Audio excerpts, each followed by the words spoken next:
Hey guys, it's Saturday. It's 24th. It is Spartan Day. Spartan Day for the Burpee Reaper.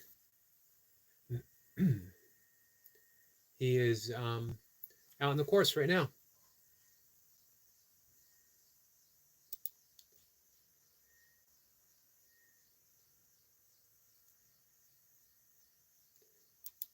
Give me a second, guys.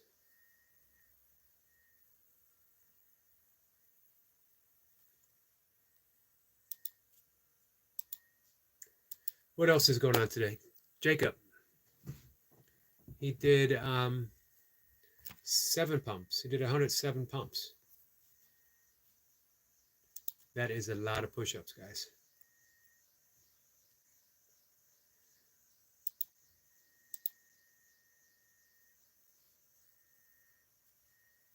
So I suspect so much going on. We'll have a relatively quiet day, which is fine. We'll just chat. We'll see if anyone strolls in.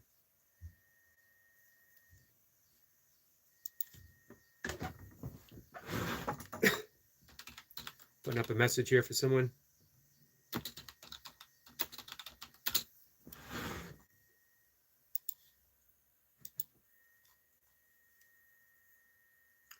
Leo's here. Leo says, let's go, baby. Much love, Yogi, the goat. Well, thank you for that, Leo. I appreciate you stopping in. How are you today? I just had Reaper up a few minutes ago. Checking out the beginning of his race. I guess he's I actually don't know how long it would take. I mean, if he was running a 10K, he's pretty fast. He was putting in some 9-minute miles, easy training, not even racing. So if he was racing, I imagine he'd finish it in 50 minutes. But of course, you got 25 obstacles. Ash is here. Ash says, Yogi. Hello, Ash, my friend. How are you?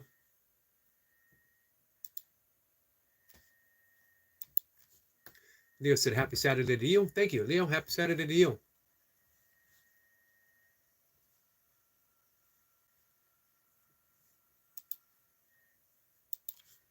Hope everyone is having a good weekend. Leo says, all good, brother. Knees bothering me, but getting ready to do some heavy bag work and burpees. Hey, have you tried using a tennis ball or a lacrosse ball? If I think of it, I'll post a video. Not of me. I guess I could do it of me. Where you are like foam rolling around, not directly on the kneecap, up top and around the kneecap, doing a half circle, as well as going all the way up to the IT bands. So from the knee all the way up to the hip. I think that should really help the knees quite a bit. It's always helped mine. I got an arthritic left knee, as well as a messed up left shoulder. It's my left. What's the deal with that? My entire left is messed up. Lee's here. Lee says, good evening, Eric, and good evening, everyone. Lee, how are you? Ash says, I'm good. Sorry I missed the morning live. I completely lost track of the time. That's okay.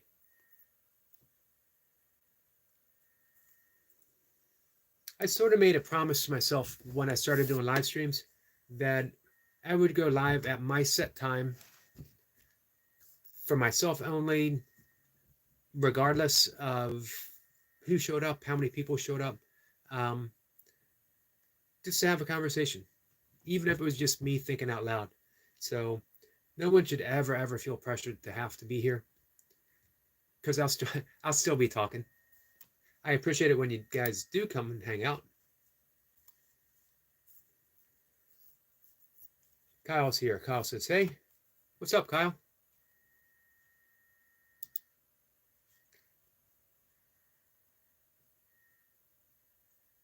Lee says, "Got to be here, Eric. I'm hoping Sean will join us again. Join us again soon. He seems like a nice person. He does seem like a nice person. You know what? I haven't seen him in maybe a week or so.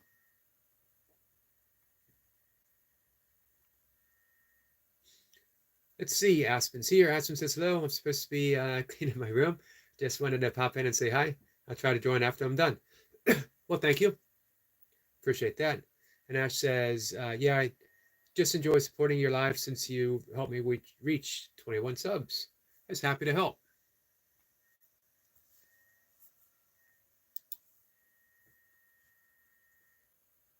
Hey, Lee, that was a really insightful comment you left. I appreciate that.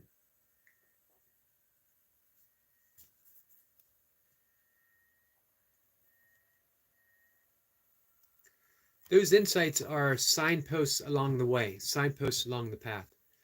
Are we deepening our relationship with our truest selves? Are we? Aspen says, bye. Take care. Again, I appreciate you stopping in. Are we expanding our consciousness? Are we becoming more forgiving?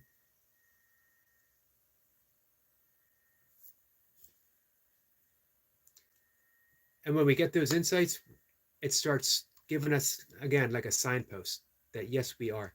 Because if you're closed off, from the source, whatever your view of the source might be, whatever term you like to use, be it God or the Tao, Krishna consciousness, Christ consciousness, Buddha consciousness, when you're closed off, then you don't get those same insights.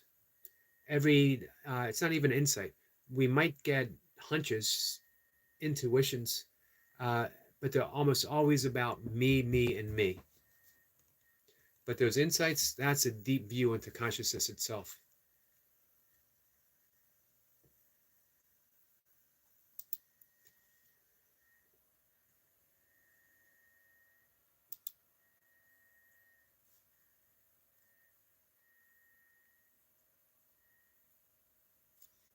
One of the things that I've been thinking about lately, I wrote about it this morning, actually, and I did a talk about it last night that I posted, is invitations.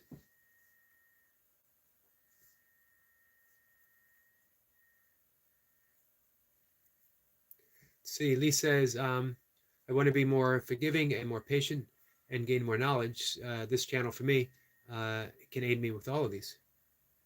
I hope so. And I hope we all get there together, helping each other out. The thing, Lee, you are as forgiving and as patient and as knowledgeable as you're ever going to be. That sounds pretty discouraging, right? You mean this is it? This is the best I'm ever going to be? That's exactly what I mean. However, let's see. Florent, how did I do on that pronunciation? It says, bonjour. Bonjour, my friend. Yeah, it does sound kind of pessimistic. What's the point if this is the best I'm ever going to get? The thing is, you don't realize how infinitely forgiving you already are. You don't realize how infinitely patient you already are. As well, you contain all the knowledge of the universe. That doesn't mean you contain all the information. It means you have all of the knowledge. You have divine intelligence. Your body knows exactly what to do. You don't wake up in the morning and say, okay, I got to start my heart. I got to get my ears to start hearing. I got to get my eyes to start seeing. I got to get my brain to start thinking. Man, I really hope my lungs start functioning today. I hope my blood flows. You don't have to do any of that. The divine intelligence of the universe is already working through you. The divine information or knowledge or intelligence of the universe is also infinitely patient and infinitely forgiving. Think of anything that happens in the universe. Does it hold a grudge? What happens after a great flood, tsunami? Things appear to be wiped out, but life just begins again, instantly, without any help. After every forest fire, new growth. That's the divine intelligence of the universe. And there's no separation between you and the universe. You're not a distinct difference from the universe. You are the universe itself. The universe is you. So how can you be anything less than infinitely forgiving and infinitely patient? However, because you identify, when I'm using the universal you, collective, all of us. So let's switch it to we. Because we identify with our thoughts, and our thoughts are small and limited, they have great potentiality. As Emerson said, Ralph Waldo Emerson said, the ancestor to every action is a thought.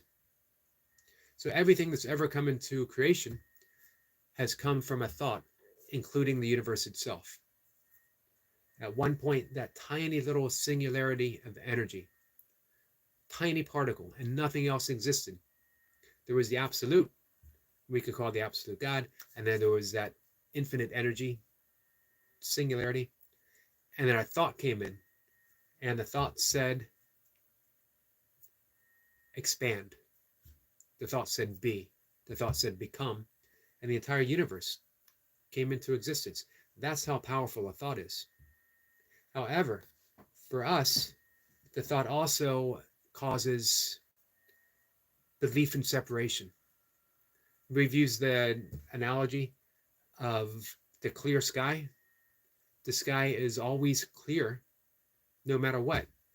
No matter how many clouds pass through, no matter how many airplanes fly through, no matter how many mountaintops reach out or branches branch out, the sky itself doesn't care.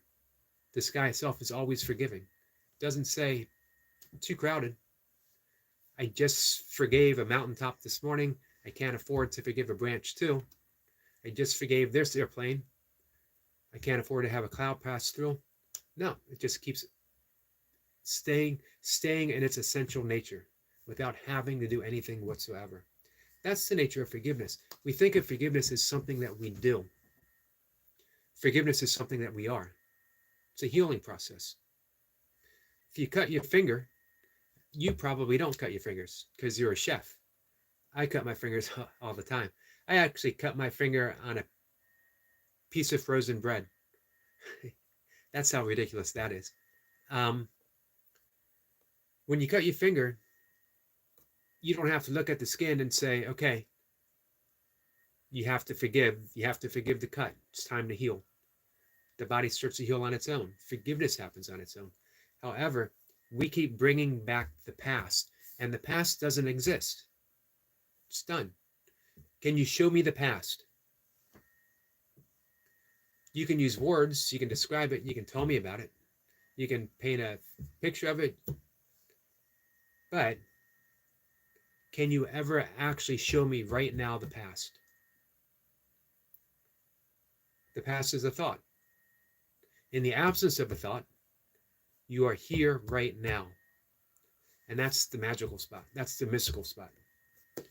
Optimob is here. Says, hi, like, and done. Hey, Optimob, how are you? I know you're still probably working hard, right? I know you got a lot to do, so I really appreciate you stopping in to say hi. It means all the more knowing how busy you are that you came by. Eric Point says, say yogi in chat. Eric, how are you? How was the fair last night? I love the shorts.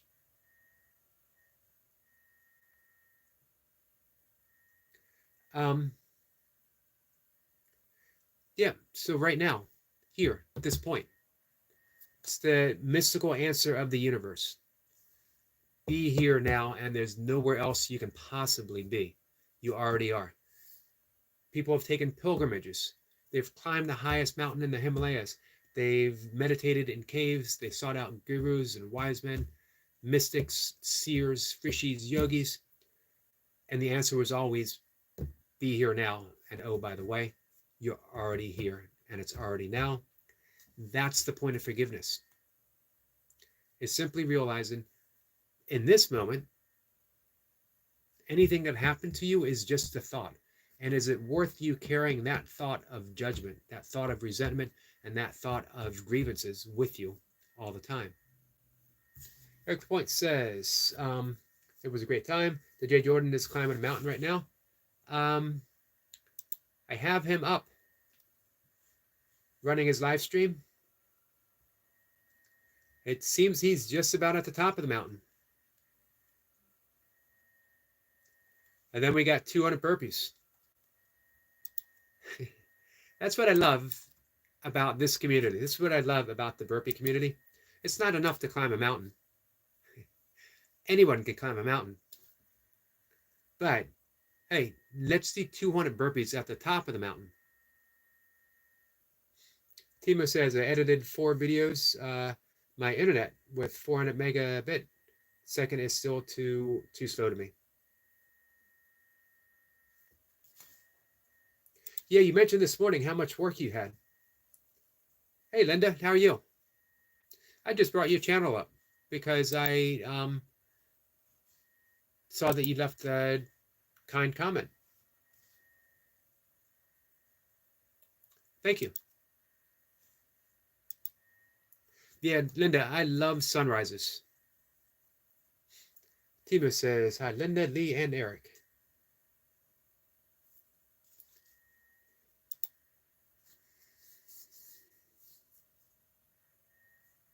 So, anyway, this was a long-winded reply to what our friend Lee said. He talked about wanting to be more forgiving and more patient and gain more knowledge. So all you have to do is remember how patient you already are and how forgiving you already are. Timo's having for supper. What's for supper today, Optimum?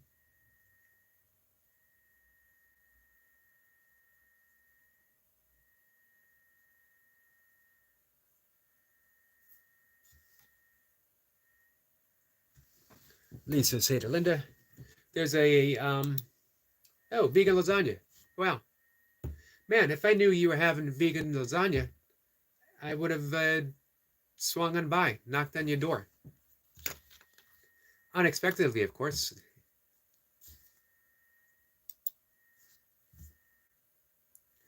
There's a saying, a quote in A Course in Miracles that says, infinite patience produces immediate results. And Mocha absolutely hates that comment. She's like, it makes no sense. What is infinite patience and how can it give you immediate results? Infinite patience is what we already have. And when we practice infinite patience, the results are immediate. We're patient. Infinite patience. Which means, here's the great thing about infinite patience. If you lose your patience, infinite patience includes you losing your patience. You're patient with yourself. When you realize that, you can laugh at anything. If you lose your temper, if you lose your patience, if you lose your cool, and you think, man, I just lost my cool. Infinite patience produces immediate results. You forgive yourself. You have patience with yourself. You're kind to yourself. Because, hey, it happens with everyone. Lee, think about how instantly forgiving children are. Think about how infinitely patient dogs are. As well as forgiving, as well as patient. All right, maybe patience in dogs and patience with kids isn't the best analogy. They are awful forgiving.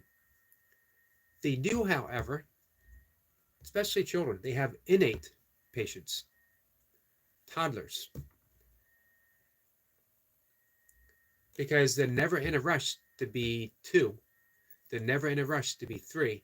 They're never in a rush to be 4. It's only when the ego becomes more and more developed that they start thinking, man, I can't wait until I'm old enough to get a cell phone. I can't wait until I'm old enough to drive. I can't wait until I'm old enough to go to high school, to go to college, to get a job, to get married. And all of that is just thoughts of the ego. In the absence of the thought, we are infinitely patient.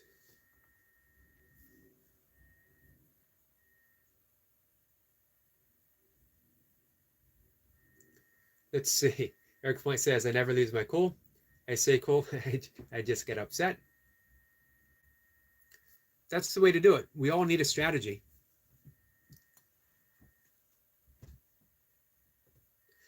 I never lose my patience because it really, really annoys people when you just smile and you say, that's cool. I'm patient. I have forever. And they're like, why aren't you upset? And the trick is, you just don't show it. Our Mir's here. Mir, how are you?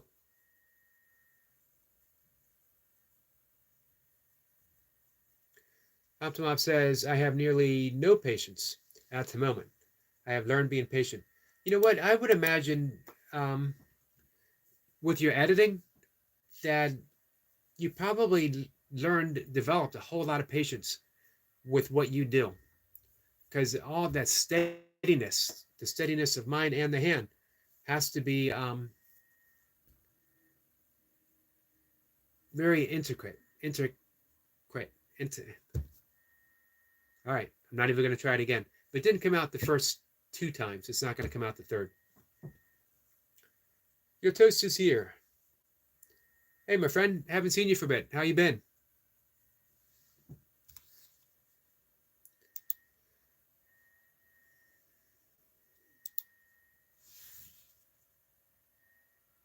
So a lot of people think patience is a skill that we can develop, but it isn't.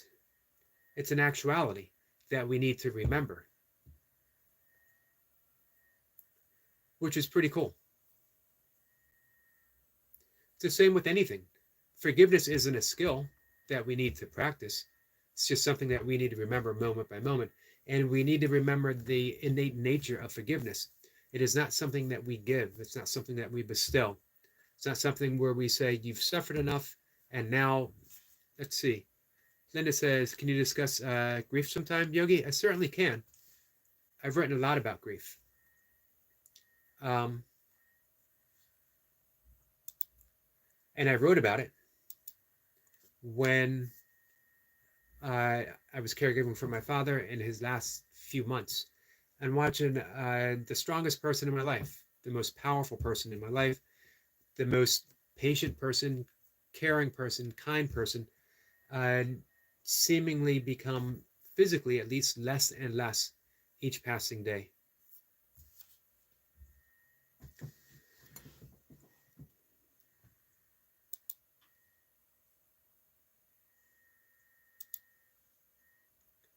Let's see here.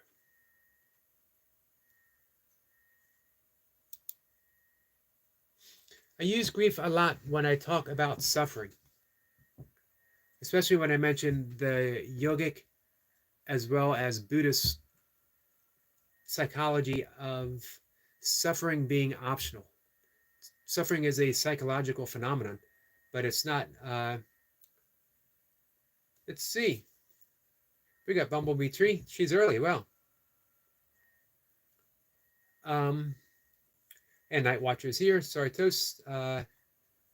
Accidentally banned you. Why would you do that?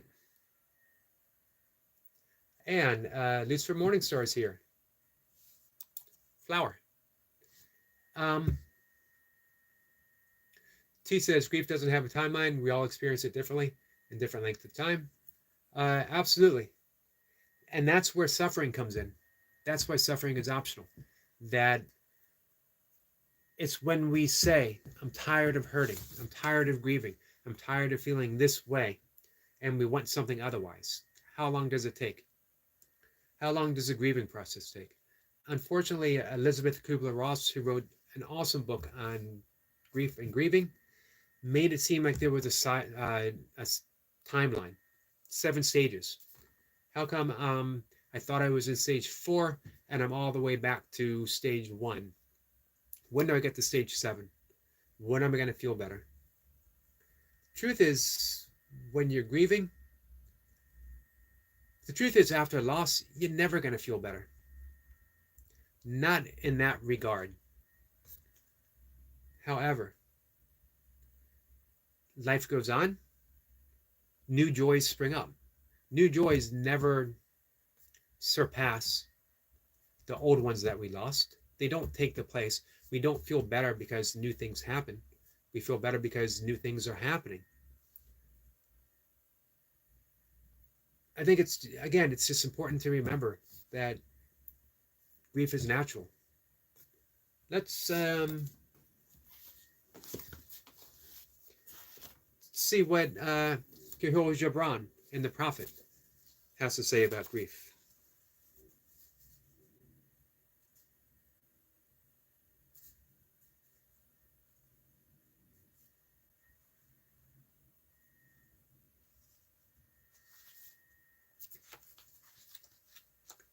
I dug this out the other day.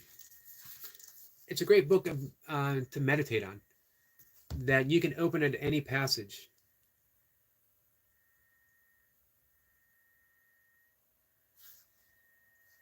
But here he's talking about pain.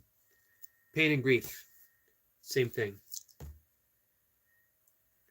Linda says it's difficult to learn to survive through grief. Yeah, it can be, but it doesn't have to be. Because we think of it, even when we think of it that way, survive through grief, we think of it as having an ending. That, okay, I'm here now, and eventually I will be here, and I will be over it. But again, you're never over a loss. You're never over a loss. You're not supposed to be over a loss. Here, Gibran says, your pain is the breaking of the shell that encloses your understanding. Even as the stone of the fruit must break, that is the heart may stand in the sun, so must you know pain. And could you keep your heart in wonder at the daily miracles of your life, your pain would not seem less wondrous than your joy.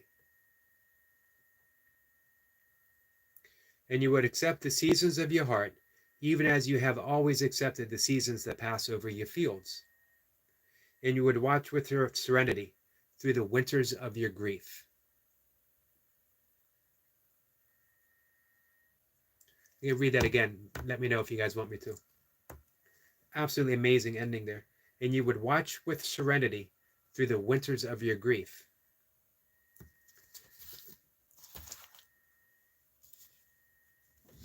All right, let me catch up here, guys.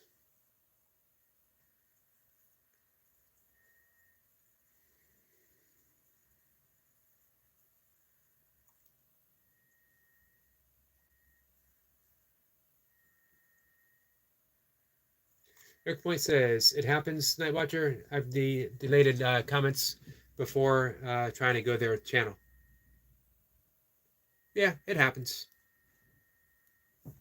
He says, Eric, I get the impression you really enjoy talking with us.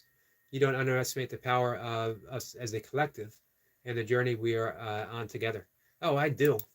I keep showing up every day, several times a day, just to have these conversations.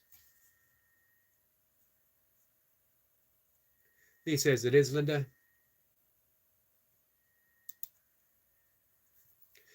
When we think of it, as Gibran said, seasonally, there's a season of grief. And I don't like winters. So,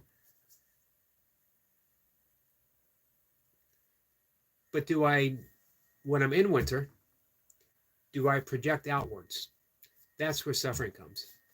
If I'm projecting out of winter into, well, soon it'll be summer, soon it'll be this, soon it'll be that, then where I am now becomes a position of suffering because I want something other than what is. Again, if we think in terms of surviving through grief, we're limiting what grief actually is. Let me read one more thing. A favorite poem.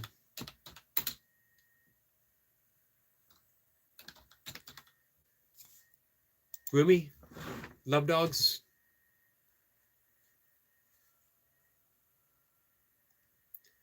Let me bring it up real quick. So yeah, instead of thinking grief as a journey, because every journey has a beginning and an end, we think of it as a season.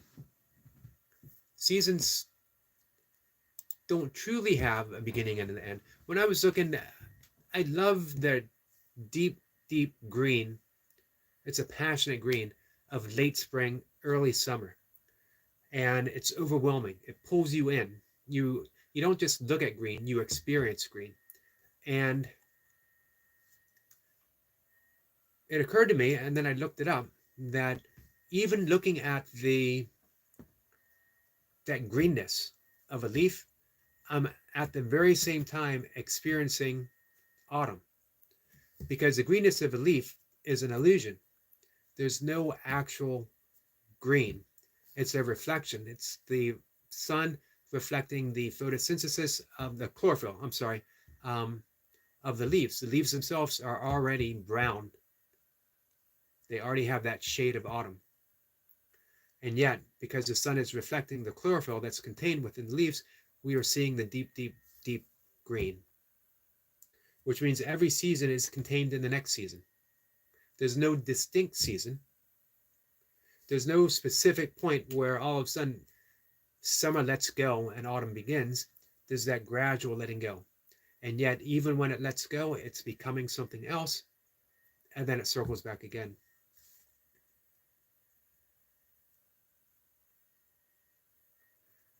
So here's from Rumi. This is the ending of his poem, Love Dogs. The grief you cry out from draws you towards union. Your pure sadness that wants help is a secret cup. Listen to the moan of a dog for its master. That whining is the connection. There are love dogs no one knows the name of. Give your life to be one of them. Absolutely love that. Your pure sadness that wants help is the secret cup. What Rumi is saying, your pure sadness, your grief, the grief that you cry out from, that's your connection to that which you believe you lost. But what have you lost? The grief is your connection to that. If you have a connection, it's not lost, it's just changed. It's just different. Doesn't mean we don't miss the physical form. I live in a house where I was caregiving for my father, and everywhere I look is a memory of my father. And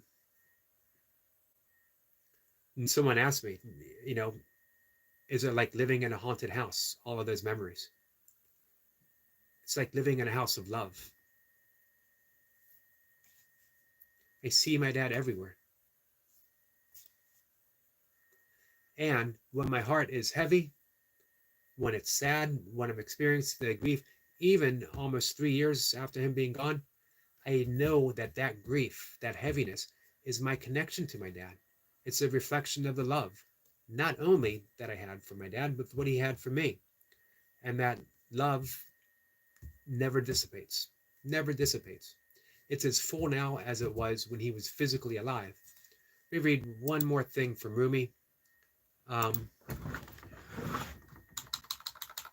then I'll dive back in the conversation. Sorry, guys, I know I'm behind.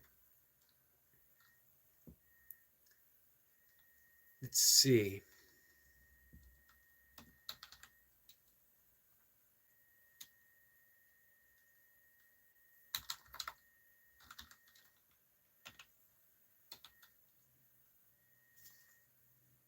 If I can find it.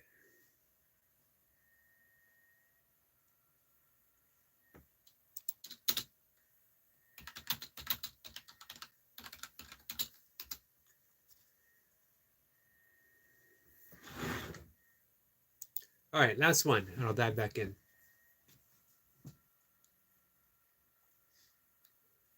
This has helped me considerably through grief. I died as a mineral and became a plant. I died as a plant and rose to animal. I died as animal and I was human. Why should I fear? When was I less by dying? Yet once more I shall die human, to soar with angels blessed above.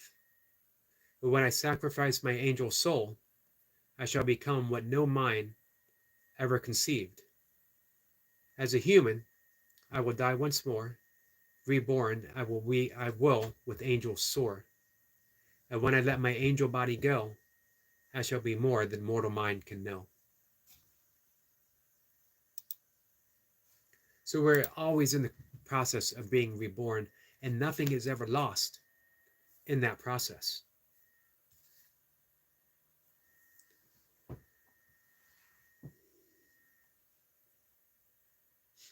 All right, sorry, I will catch up.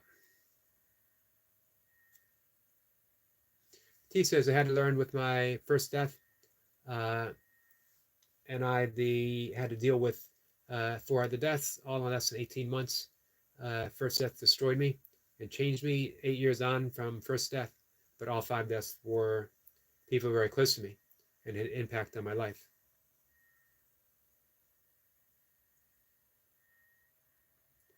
Absolutely. But when we're able to grieve the loss of the physical and yet hold the love that's everlasting, it doesn't make things easier. Not now, but it allows us to feel the presence, and it gives us that person to keep talking to. As Rumi said, it's our grief that is our connection.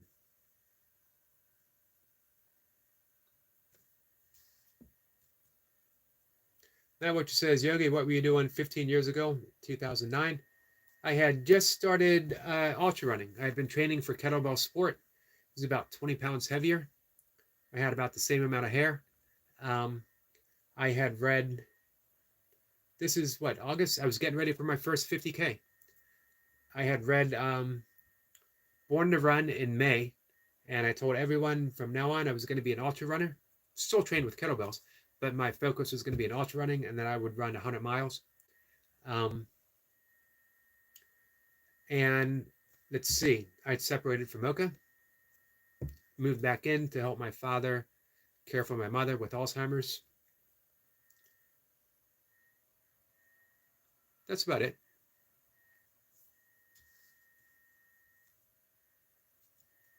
Sabine says, hello, Yogi Eric. Hello, Sabine. How are you? He says, Eric, I understand that very much. The house view must give you so many warm memories. It does. It absolutely does. My father died in this house. I was holding his hand when he passed away. He was telling me he can't do it. And I kept asking him, what can't you do?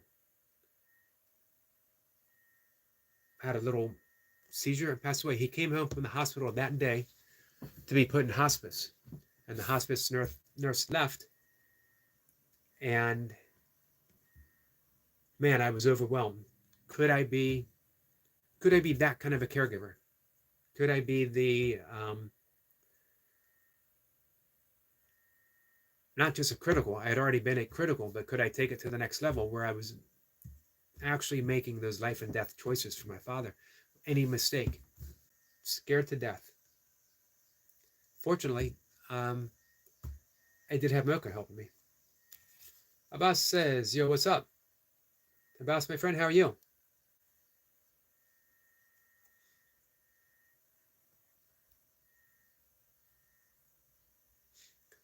Abbas says, today all of our class got into trouble for making a Fielma professor cry.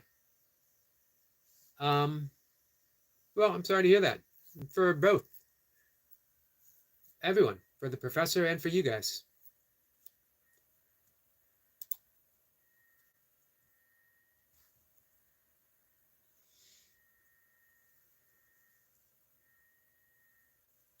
Ash says, I'm sorry about that, Yogi.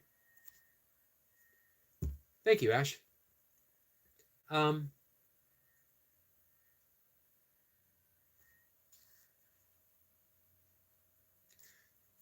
Yeah, it was at once devastating and the best thing I've ever done in my life, to be in a position where I could care that much for someone and offer my very best, and for them to have faith that I was capable of doing it.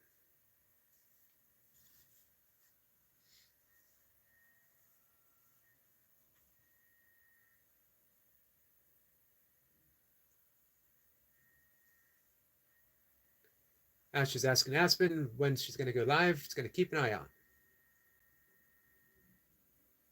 Let's see. Sabine says, I'm sorry to hear that, Yogi Eric. Abbas says he's great. You know what, though? It all taught me something so valuable. Before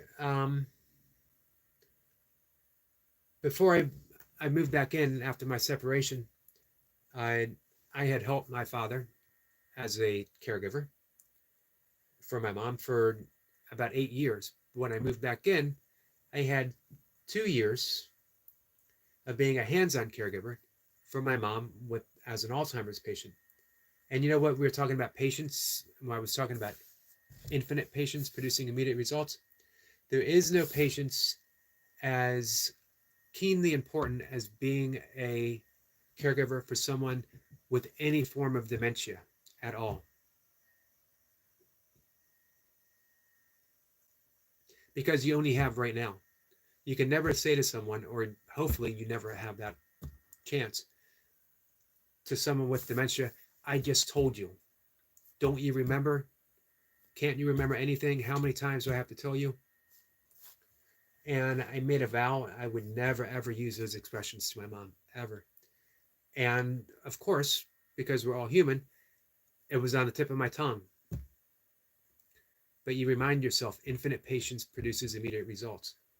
My mom was a school teacher for over 50 years. And she was a wonderful school teacher. And she was still teaching me, even through Alzheimer's. I realized I was not losing my mom through Alzheimer's. Important, because with Alzheimer's, you feel like you're losing everything. My mom was becoming pure awareness, unencumbered by memories. It was sad to lose those memories. It was sad to see my mom's depression and her confusion. But I never had a great relationship with my mom. And she opened me up to unconditional love. I saw her with no defenses. I saw her who she really was, which was a huge lesson in forgiveness. You guys thinking someone did something to you is a mistake. No one does anything to you. You experience what someone does. It wasn't done to you. Everyone's caught up in their own mind stuff. And seeing my mother lose her mind stuff defenses, she was no longer clouded in delusion, thinking that she was someone that she wasn't. She became pure, unconditional awareness, which is another way of saying unconditional love. She simply accepted everything and everything and everything over a gradual time of years as she sunk further into Alzheimer's. I dislike the term dementia because it makes it seem like completely clouded over. She was losing her clouds. She gave me so much. She taught me grace, courage, and forgiveness. That's what grief does to you.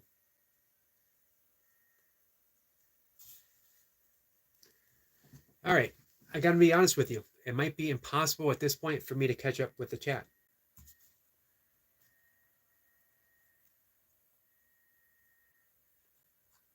All right, not too bad.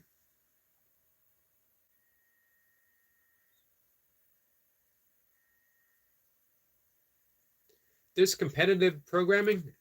I never heard of that before. Had I known that, I would have gone out for the full contact competitive programming team in high school.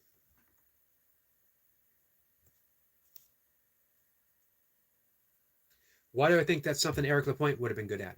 Full contact competitive programming.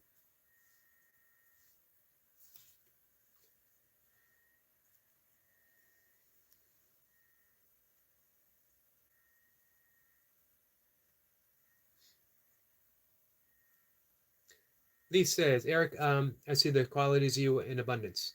Thank you, Lee. That brings us back to what we were talking about before at the beginning, that we have those qualities. You are as patient and kind and forgiving as you're ever going to be, because it's an innate, deep quality of who you are. But there's clouds that keep us from that realization. So instead of doing all of these mind games where we think I'm not good enough, I'm not patient enough, I'm not kind enough, I'm not forgiving enough, we just need to remember we see the forgetfulness as clouds, and you don't fight a cloud. You know, again, the sky never fights a cloud. You know that clouds pass. The more you remind yourself that, the more time you spend in the reality of who you are.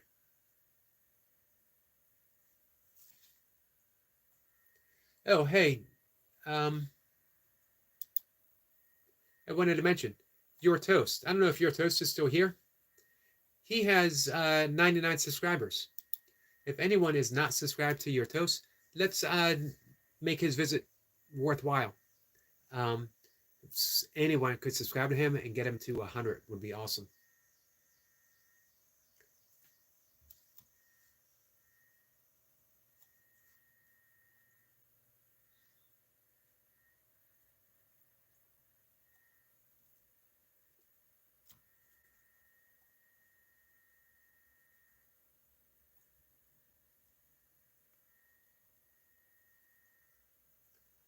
All right. William H is here. William says hello. Hey, William. How are you? How's your Saturday?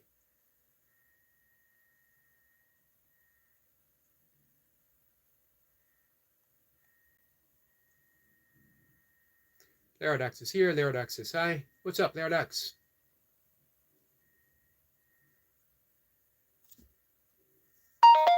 He says, I feel like my journey has stopped. I've arrived at my destination and I'm becoming lazy, gluttonous, and it's time to continue. Everyone needs a pause. Everyone needs a pause to reassess. So your journey brought you to where you are at this point, and you had that pause, and now you get to reassess and think, so what tools do I need to the next stage of my journey? Do I need to meditate? Do I need to do some breath work? Do I need to practice some yoga? Do I need to deepen my forgiveness practice? Spend more time in nature?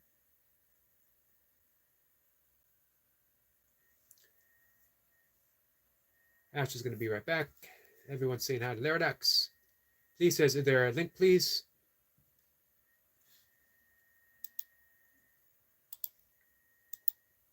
Let me know if you guys can open this.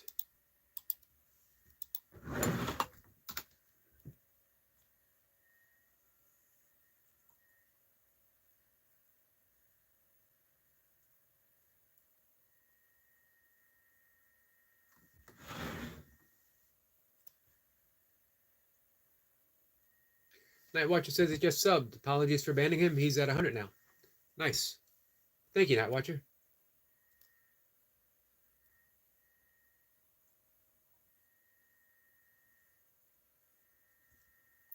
The bus is saying to Night Watcher he's the opposite. Doesn't like biology, but I'm good at mathematics. I did fairly good in biology at community college. I have never done good in math.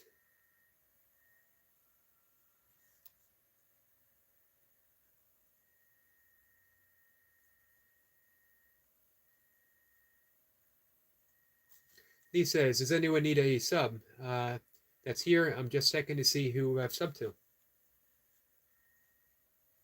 So, how about it, guys? Anyone need a sub?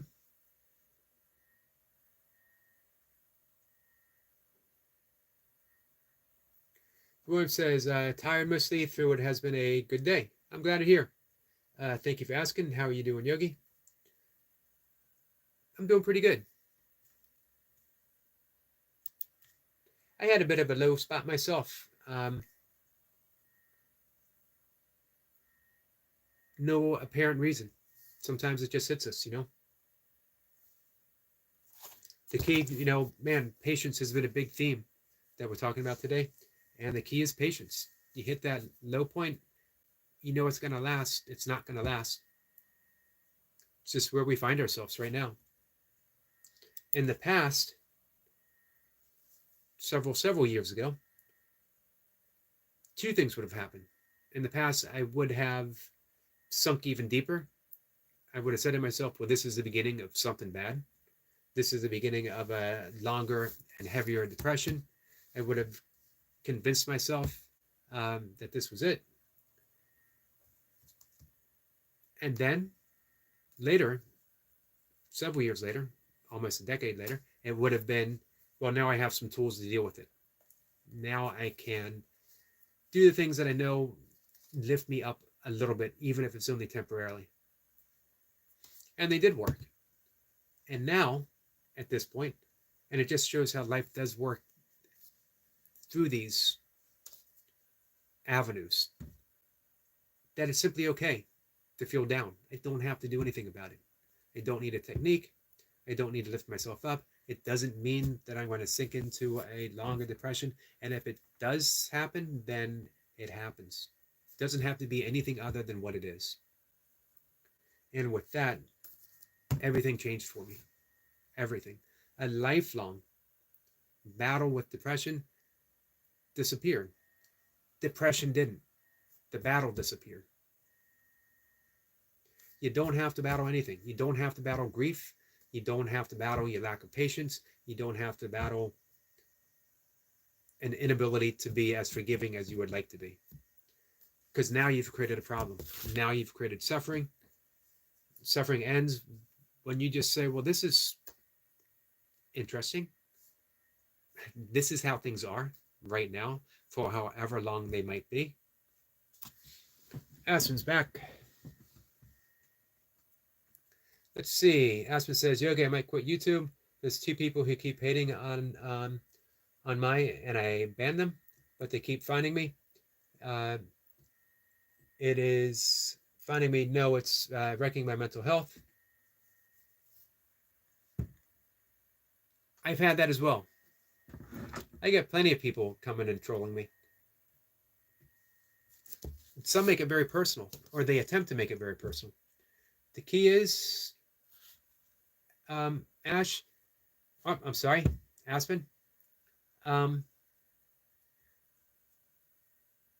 They don't have an effect on you.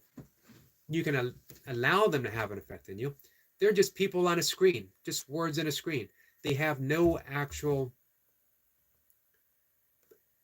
presence in your life. They don't know you. You don't know them. They picked you randomly. Could have been anyone.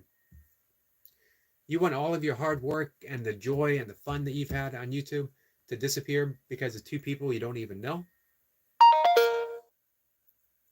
My thoughts on the brief time that I've known Aspen is you're a caring,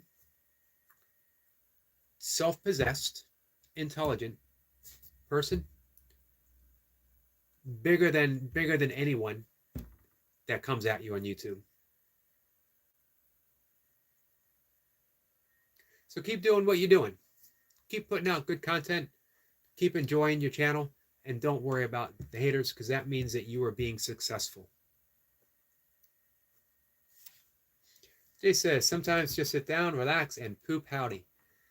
Sometimes that is the best possible solution, is you just sit down, you relax, and you poop howdy.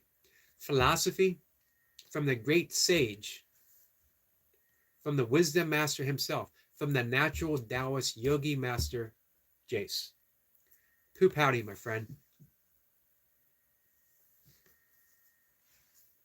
Lee says, good evening to Jace.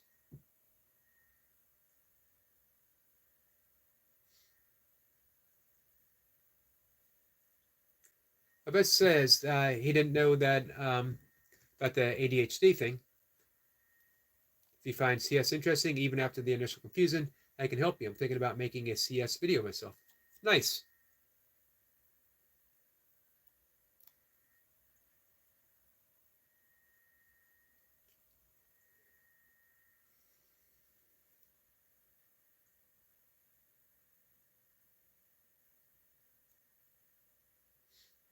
Aspen says she might take a break then because it's making me kind of overwhelmed. That's understandable. Sometimes we all need a break. I like to think of it as a pause, a sacred pause. We all get that time where we just sit back. We don't have to do anything. That's the man. What a huge realization that was for me at one time. I don't have to do anything. The quote in the Tao Te Ching: "Do nothing, and yet everything gets done." I'm literally not doing anything right now, and yet I'm having a conversation. My eyes are seeing, my brain is thinking, my ears are hearing, my nose is nosing, my heart is beating, my blood is flowing. I'm not doing anything, and yet everything's getting done. That's the wisdom of the universe. Take a pause, allow yourself to heal, to come back a little stronger, ready to face these guys down, and get back to business. But take as long as you need. You got all the time in the world. The best says, Aspen, don't quit just because of haters.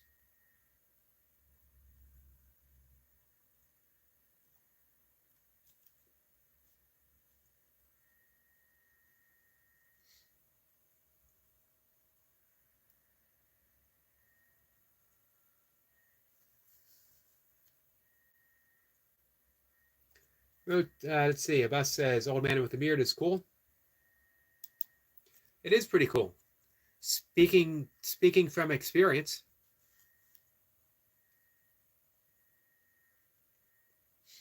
Hey, Steffi, how are you? Steffi says, hello, Eric, in the chat. Don't let yourself be beaten up by people who are not worth it. Laugh and move on. Don't let it get to you down. Wish you a nice Saturday. Some very kind and wise words from our friend Stephanie. Thank you, Steffi.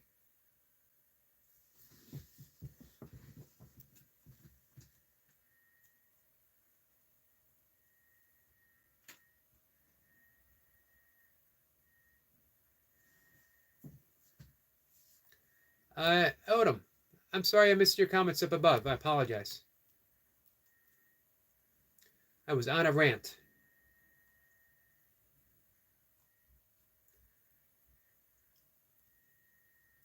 Let me come back up.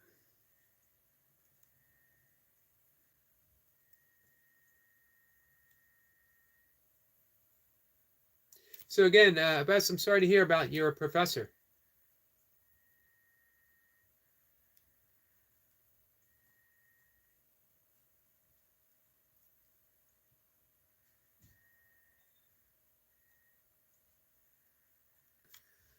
I'm scrolling back up to find when Odom came in. I apologize for missing him. Odom's a good friend.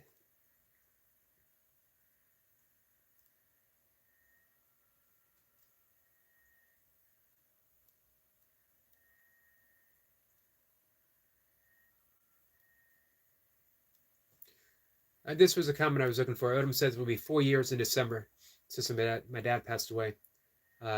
Still hard to see pictures.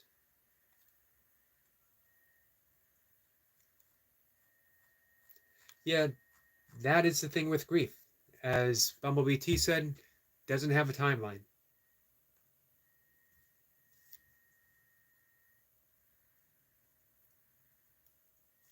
Then it says, thank you, Yogi and chat, for a conversation. I am trying and will continue to try joy and reason. Thank you again. Define. Hey, Linda, just let it come to you. Don't chase joy. Don't chase joy. And don't chase away grief. Allow everything its time.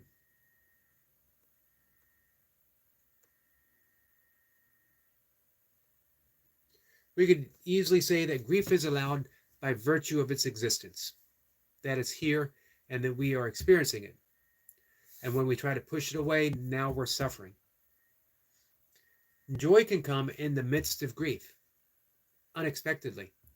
You're grieving and a beautiful memory pops up. Or you find something that is so beautiful and meaningful, it makes you cry. And you're experiencing grief at the same time you're experiencing joy. We don't need to quantify that. Okay, now it's time to find joy. Now it's time to do this. Just keep allowing life to express itself in all the way it needs to express itself. Sometimes it's going to need to express itself as joy. Sometimes it's going to need to express itself as grief. and sometimes both in the very same moment. And to me, that's the most beautiful. When you find joy within the grief and grief within the joy, the battle's over. You're no longer fighting.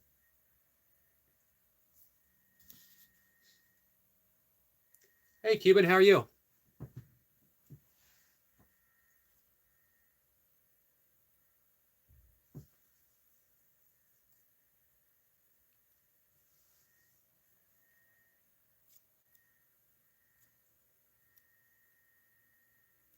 Man, I can't believe we've been talking for an hour already.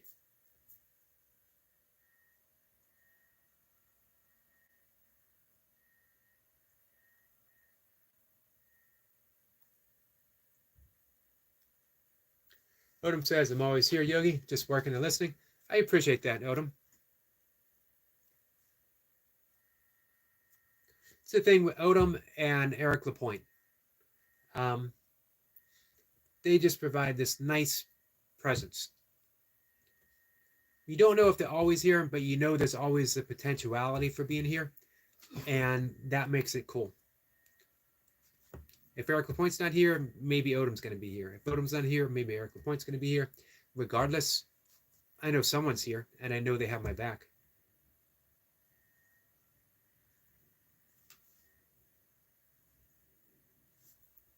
Let's see.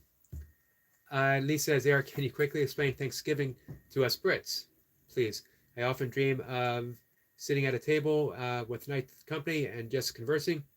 Well, it is political time in the United States, so Thanksgiving is a time family gets together and yells at each other for who they're voting for. It used to be. Oh, and they also watch football. Usually Dallas Cowboys and the Redskins, I think. And it used to be one of my favorite holidays because it had no agenda. Didn't have to buy someone a Thanksgiving present. You didn't expect a Thanksgiving present. Thanksgiving itself was the present. It was supposed to symbolize the Pilgrims and Native Americans sitting down together. And then, of course, even that idea got political, unfortunately. Because the concept itself, Thanksgiving, we're saying thanks for all that's given. With that in mind, every single meal can be Thanksgiving. Every single meal can be a Thanksgiving. Thankful for what you have. In yogic terms, prasad is a term given to food that is prepared with unconditional love and gratefulness, that you're saying thank you to every aspect of the food. When I'm making oatmeal in the morning, that's my favorite time to practice prasad.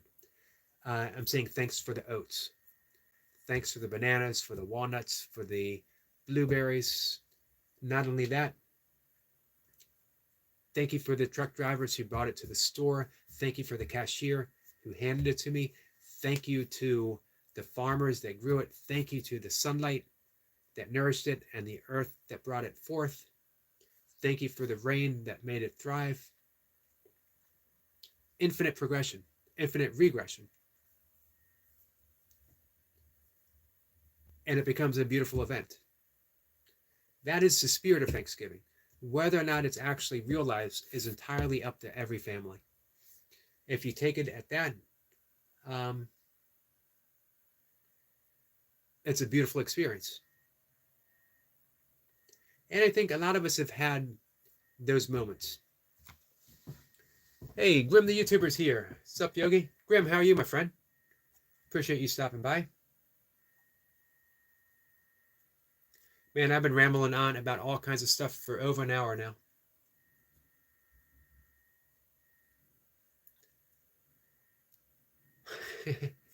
Jay says, thanks for another great live. Man, that means I gotta go. It's like on Johnny Carson when they played the theme music to a comedian, it meant I gotta get off the stage. I'm not sure if there's anyone here who actually remembers Johnny Carson, now that I think about it. Anna Greek says, say Yogi and modes. Anna Greek, my friend, how are you?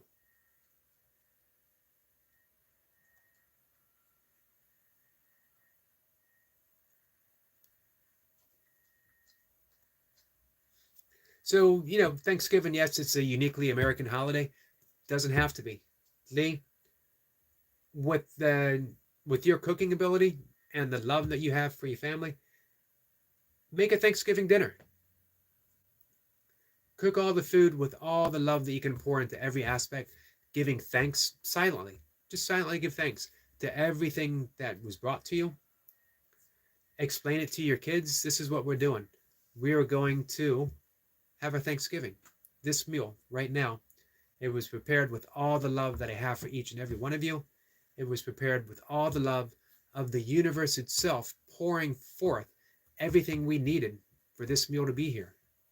Everything's been gifted, and we get to enjoy it together as a symbol for how much I love each and every one of you. You can create a beautiful Thanksgiving with your family, Lee.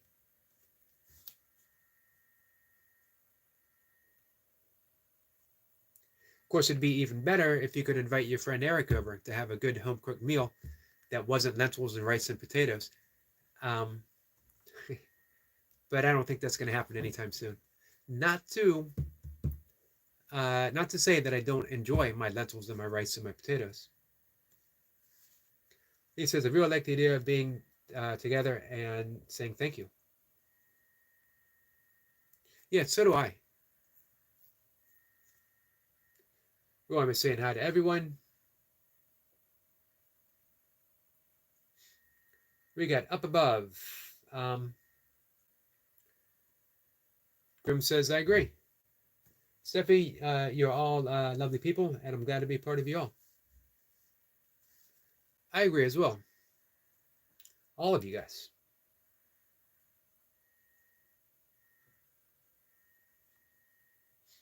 Grim says, Yogi, I like your positivity. Thank you, Grim. You know what? It happened unexpectedly at a certain point in my life. That, I mentioned before, I went from a lightly depressed, not all the time, not as heavy and as deep, not as heavy and deep as my mom often was. And I have some friends who are actually bedridden with depression sometimes. For me, it was just a presence in my life that was always there. And then, of course, for a decade in the 90s, I attempted to deal with it through drinking, which obviously didn't work. Through a gradual process of meditation, practice in yoga, a few other things, especially being out in nature. As I mentioned before, the depression never left. But I had the great realization that I didn't have to do anything about it, that it was okay. Why do I have to change everything that happens? Why do I have to fight everything that happens? Why does everything in life have to be a battle? I'm depressed. I don't want to feel this way. And I got a battle on my hands. How about if I'm depressed? That's it. Don't have to think anything more. In fact, I don't even have to label it as depressed. It can just be whatever it is. Without the label, what is it?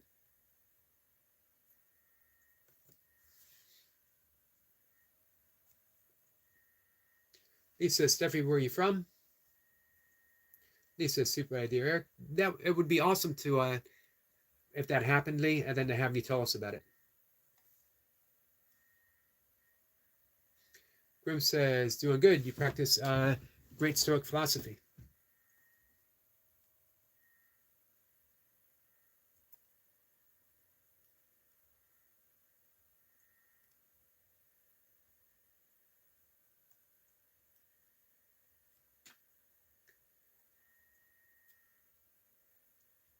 All right, let's see if I can get caught up. Oh, Jay says I do. Eric?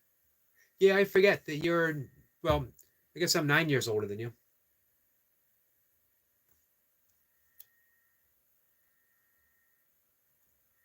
Steffi is from Hanover in Germany.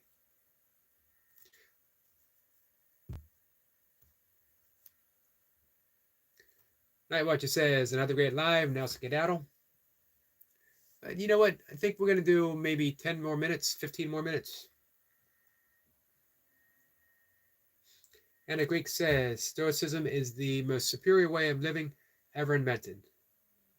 Marcus Aurelius was a Stoic. Um, his book Meditation, a life book. Everyone should have a copy somewhere.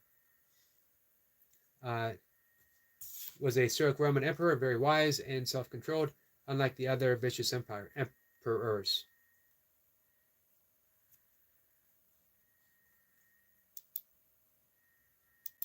And it was true wisdom.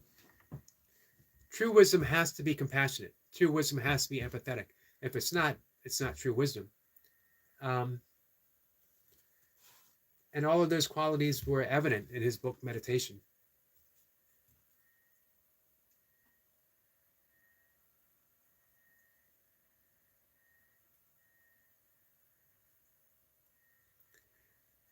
Grim says, Jace, I love making bolognese, San Marzano.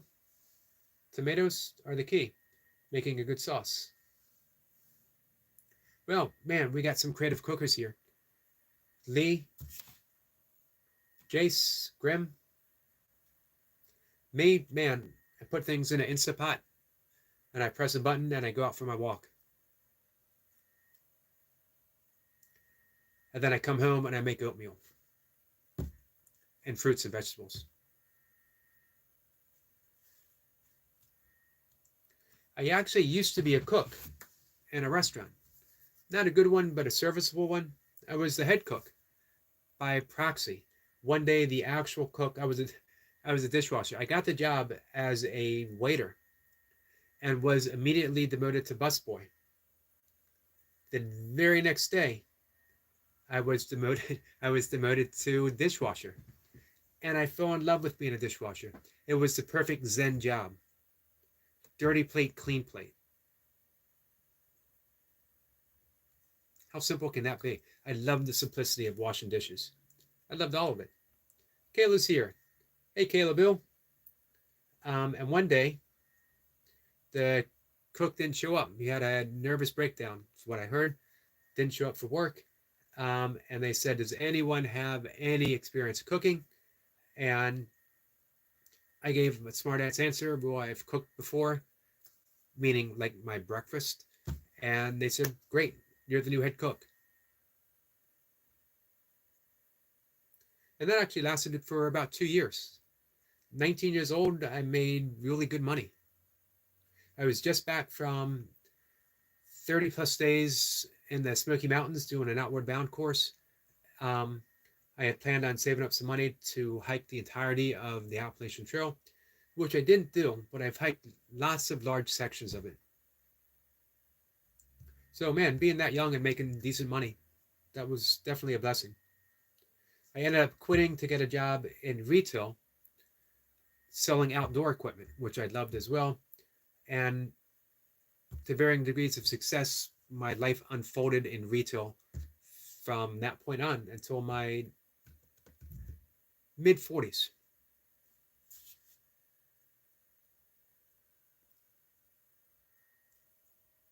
A lot of information no one needed to hear.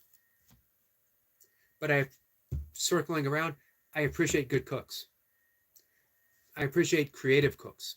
My brother's a very creative cook. He went to culinary school, but in restaurant management.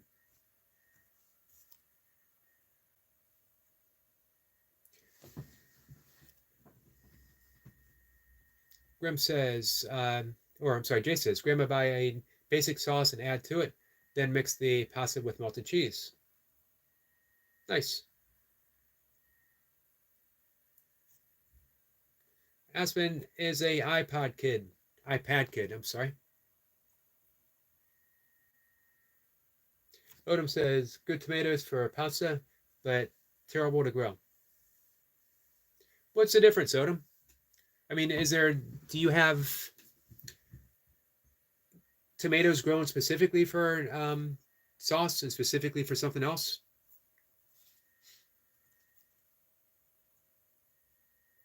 Kayla says, good afternoon, hun. Good afternoon to you, my friend. Always awesome to have Kayla stop in and hang out for a bit. Kayla is one of the ultimate gamers. No one has more fun gaming, and no one's more engaging. She makes it an interactive experience. That's what I love about hanging out with Kayla. And when I became friends with Kayla, I made a vow that when I see her live, she will stay up on my computer as long as she stays live. When I made that vow, I did not know that she was an endurance athlete, that she's an endurance gamer. She could stay live forever. She's done 11-hour lives. But I stuck with the vow. When Kayla is live, she's on the computer.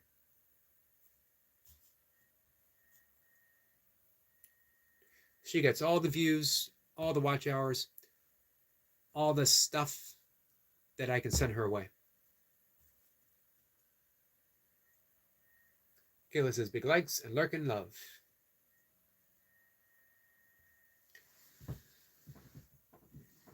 Optimob says have to go with backs. Thanks for hanging out, Optimob. Especially, like I said, I know how busy you are.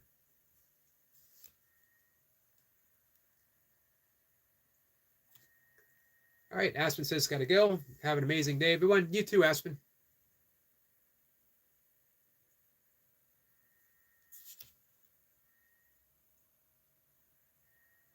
T says, didn't realize you were still alive. In my wheelchair, freedom. Nice. Enjoy that freedom. I know you've worked for it. Steffi says, I wish you all a happy Saturday, and I will be listening in the background. Thank you for letting me be there. You are the best. Thank you for being here, Steffi. Always appreciate you, and always appreciate the kind comments that you leave on my nature shorts.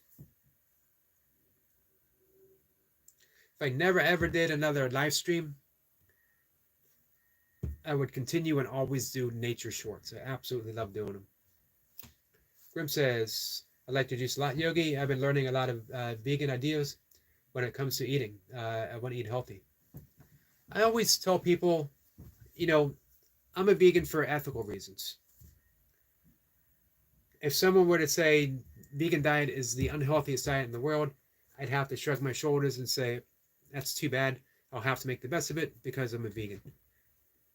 It is a healthy diet, though, but I don't think everyone needs to be vegan. I think plant-based is the way to go. Fill your plate up with plants. Eat lots of fruits, lots of vegetables, lots of whole grains, seeds and nuts and berries. And then when you got room on your plate, you put a serving of meat. And you're good to go. Or use meat as a condiment.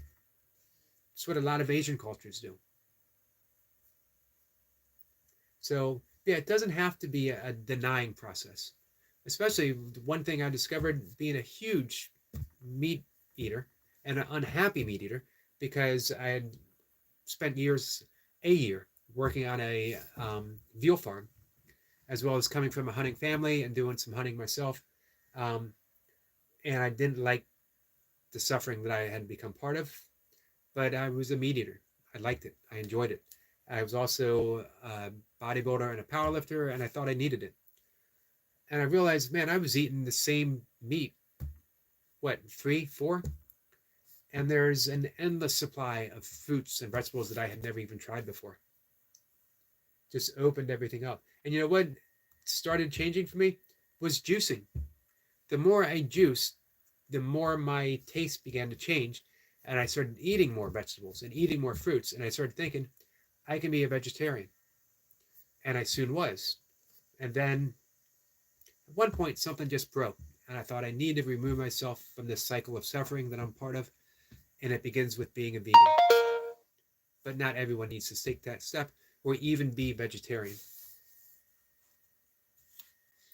Jay says, Bumble, what hospital are you in? And Odom says, yes, some for sauce and pasta, bigger tomatoes for sandwiches, cherry tomatoes for salads. Nice, that makes sense.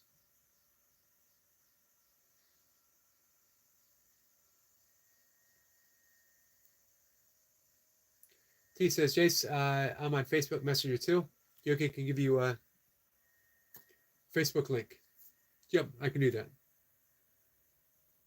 Grim says, Odom, I love tomatoes. Nothing beats homegrown vegetables. You know, I've read, man, it was probably 2 decades ago.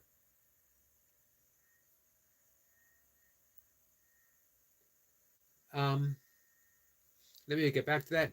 T says, Yogi, is it better to have a tin of sardines protein or a protein shake? I like protein shakes, but I'll be honest with you, I think real food trumps shakes. Not that shakes can't be real food, but actually, the actual eating, I think, is better for you. And there's a lot of positive qualities in sardines.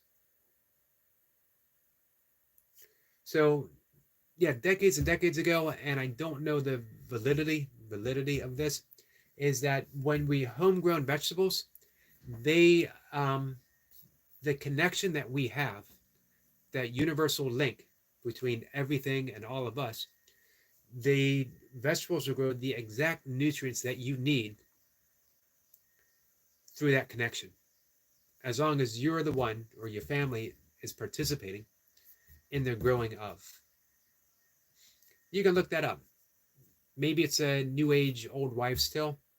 I have a tendency to believe it. Rupert Sheldrake, a biologist, wrote about the morphogenetic field, the intelligence of life communicating with itself. And of course, we know that with trees. We didn't know this even a few years ago. The connection that trees have. When a tree falls in a forest, this isn't a Zen riddle, it's not a Zen koan. When a tree falls in a forest, all the other trees pull resources. And some will actually hoard water to give that fallen tree later, connected through the root system. Eric Lapointe can talk more about this. So trees are very protective. They can actually send out signals when danger is near. They have vibrations of when there's an invasive species, and they let each other know. So is it any stretch of the imagination that plants don't know of our specific nutritional needs? Odom says it's more of a meatitarian, which is funny from a guy who grows so many vegetables and so much fruit. If you had to choose between a steak and a fig, Odom, what would it be? We got an emoji from Steffi.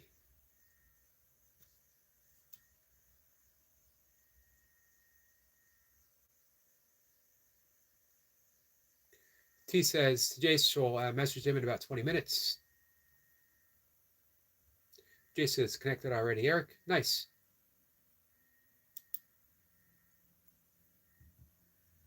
Odom says fig. That's what I thought. Guys, if you don't like figs, listen to Odom either on his channel or here talk about figs for just a couple minutes. And at the very least, it'll make you want to actually try a fig. Not a fig Newton, not fig preserves, not a fig, anything other than an actual fig. Just a couple minutes of listening to Odom, and you will at the very least want to try a fig. Odom says also have a sweet tooth.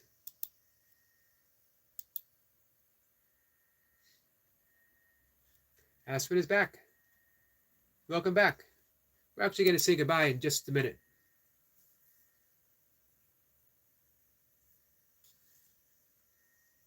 This is a fun conversation, guys. Managed to talk about, we managed to talk about everything. Aspen says, you know, if Ash left, I believe she did.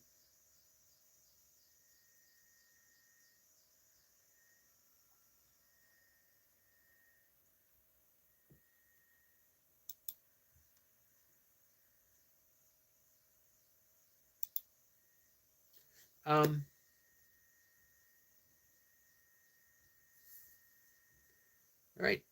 Aspen says she's going to check on Ash. You guys have fun. Appreciate you guys putting up with the conversation.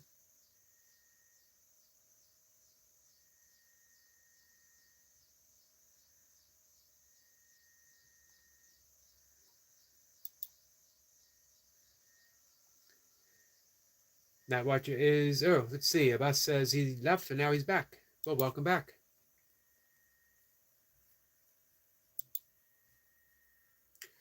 All right, so guys, I'm gonna head off. I'm gonna put together my. Let's see. Abbas says another great live. You know it, my friend. He gives me the signal. Then it's time to leave. I appreciate you stepping up, Abbas. Odom says, have to go. Have a blessed weekend, everyone. Yogi, always a pleasure to be here. Thank you, Odom. Very much appreciate you being here. Linda says, bye, Yogi, in chat. Linda, thank you for joining us. Thank you for sharing your insights and asking those questions. Night Watcher says, another great live. Jay says, take care. Sabine says, I was listening in the background, had to wash dishes. I love washing dishes. We got a laugh from Night Watcher. And I'll be back later today. Close out the day. Let's see. T says, dried figs are nice. I like dried dates. As Odom says, you got to have an actual fig. Not dried, but the actual fig itself. Abbas says, I love washing dishes as well. There's just something satisfying to that tactile feel of it. T says, glad I could join y'all. I was surprised to see you, T. I'm used to seeing you in the evening. T says, dates are good. They are good. Dates and almonds. Some people say it's a perfect food. Night Watcher says, I love washing unclean dishes. We all need a hobby.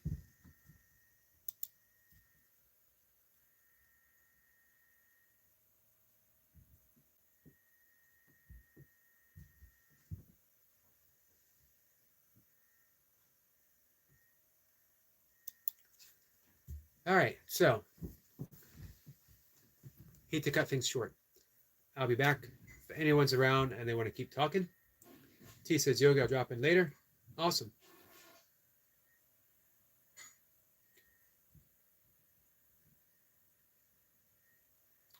All right. So, guys, I'm going to see everyone later. Take care. Appreciate you joining me.